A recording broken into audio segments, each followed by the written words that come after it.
Alors chaque jour dans la France Bouge, Gilles Bloch, on aime revenir sur l'histoire d'une marque, d'une entreprise ou d'un endroit qui traverse les années, qui sont toujours là en France. Et aujourd'hui, dans cette émission dédiée à la santé, à la recherche médicale française, gros plan sur l'Hôtel-Dieu à Paris. C'est le premier hôpital d'Europe, le plus vieil hôpital de France. Il est chargé d'histoire. C'est également le seul hôpital de Paris à avoir une unité médico-judiciaire. Et l'Hôtel-Dieu, c'est la saga du jour racontée aujourd'hui par Charlotte Barrican.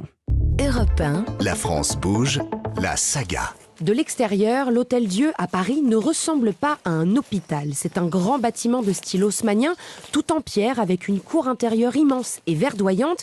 Il y a beaucoup de passages, on dirait un campus d'université. Et pourtant, depuis l'an 651, il a une seule et même mission, soigner.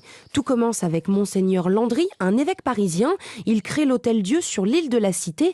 Notre-Dame n'existe pas encore, mais ils sont aujourd'hui à quelques mètres. Et en 371 ans, l'Hôtel-Dieu est le témoin de l'histoire et a bien failli disparaître à plusieurs reprises, comme nous le raconte Nicolas Castoldi, directeur délégué auprès du directeur général de la PHP. Ça a été un symbole très longtemps, il s'est étendu sur l'île de la Cité pendant des siècles et puis un jour il a brûlé au XVIIIe siècle et il y a eu un énorme débat sur le point de savoir s'il fallait le reconstruire ou pas. Et si on le reconstruisait, où fallait-il le reconstruire? La décision a été prise au XIXe siècle de le reconstruire. Il a été reconstruit au même endroit, alors il a changé de côté du parvis de Notre-Dame.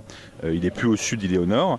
L'Hôtel-Dieu, c'est 22 000 mètres carrés d'hôpital et pour construire cela, 13 rues parisiennes disparaissent.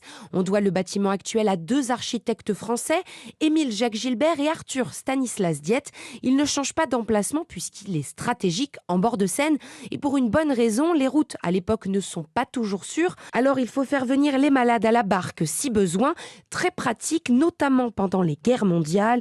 Et la France n'est pas la seule à en avoir bénéficié. Il y a eu ici le passage d'un nombre considérable de sommités de la médecine française. Ça a aussi été l'hôpital militaire belge pendant la Première Guerre mondiale.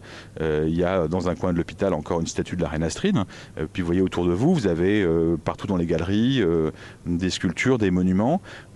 Cet hôpital-là, il est encore l'origine de tout en quelque sorte. Et c'est pour ça qu'il a une force symbolique aussi importante. Ça a été le premier hôpital, le plus grand hôpital. L'Hôtel-Dieu aujourd'hui est un hôpital un peu différent des autres. On y dort rarement. Seulement 300 lits sont disponibles. On fait d'abord de la médecine ambulatoire. Il y a de très grandes consultations. Il y a notamment une grande consultation d'accès et de soins de santé qui accueille un nombre considérable de réfugiés, d'exilés qui souvent font la queue en face à la préfecture de police pour avoir leur titre de séjour et puis qui ensuite passent. On a une grande unité médico-judiciaire, on a un grand espace santé jeune. L'Hôtel-Dieu, c'est aussi un des grands hôpitaux qui ont été confrontés au drame du VIH. Il y a toujours aujourd'hui une infectiologie extrêmement active, un nombre très important de patients qui sont suivis.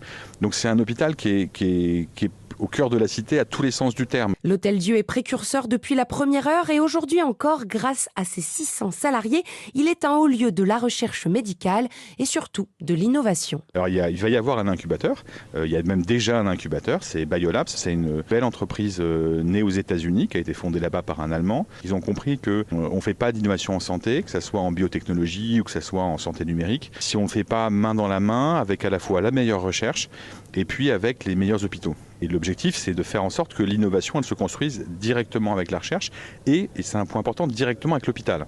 C'est que l'hôpital, c'est là que sont les usagers finaux, c'est les médecins, c'est les soignants, c'est leurs besoins, c'est aussi leurs idées. Et travailler avec l'hôpital, c'est pouvoir en quelque sorte concevoir d'emblée les innovations pour qu'elles collent aux attentes des médecins, des soignants, des patients. C'est faire en sorte qu'en fait l'innovation aille beaucoup plus vite. L'Hôtel-Dieu commence de grands travaux, il s'agrandit de 600 mètres carrés, de quoi accueillir 150 personnes en plus et une cinquantaine de start-up de l'univers de la médecine.